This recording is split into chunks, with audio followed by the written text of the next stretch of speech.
valeur découle de ce que Dieu dit. Amen.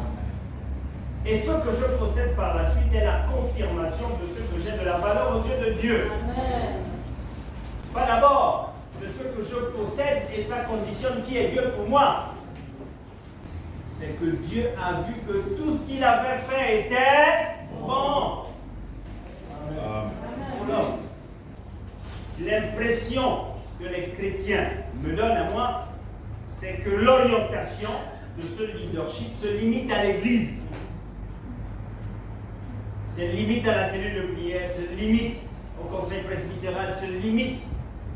Je réitère ce que je dis à l'église et à AVA.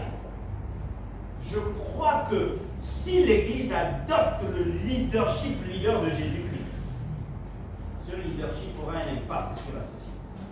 Amen. Même au niveau du gouvernement, on reconnaîtra que le leadership là est politique. Il y a quelque chose, il y a un secret. Alors, ce qu'il faut savoir, la première chose qui ressort, ce sont les motivations qui servent de modèle pour le peuple de Dieu dans sa génération, dans son milieu. Et en général, volontariat traduit un côté vocationnel de ce que nous faisons volontairement. Quand on est engagé à faire quelque chose de volontaire, en général, il y a une épluchure qu'il faut enlever qui va donner aux uns aux autres la possibilité de traduire notre appel et notre vocation. Et donc il dit, ça doit être par défaut. La contrainte, c'est par défaut.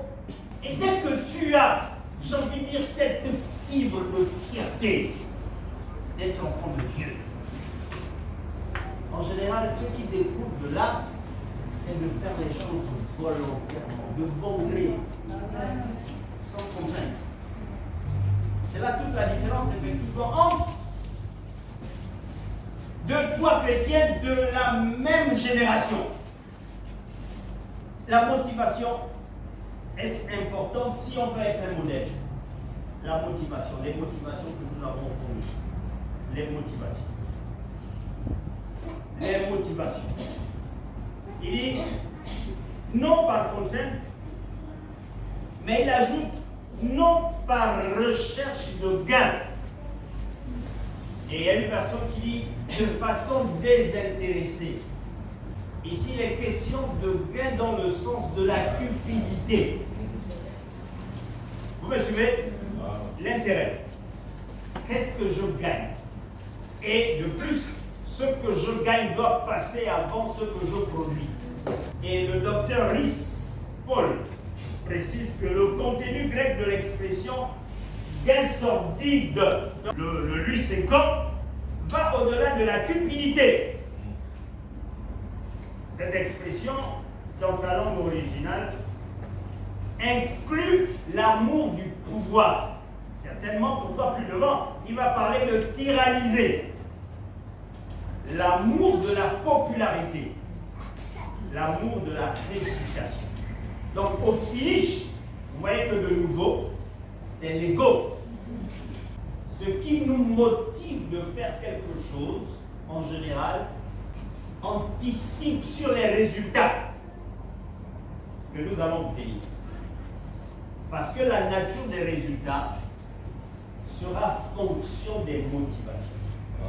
Ça, c'est important de le savoir. Si nous nous engageons dans le leadership avec des mauvaises motivations, les résultats seront conséquents. Nous l'avons vu de façon beaucoup plus pratique. Ça passe par la parole, ça passe par la conduite, ça passe par la foi, la qualité de notre foi et de notre piété. Que Dieu donc bénisse sa parole et qu'il nous aide chacun pour sa part à être fidèles dans les petites choses parce que les grandes choses nous attendent dans cette nation. Je déclare au nom de Jésus-Christ de Nazareth. Dieu nous bénisse.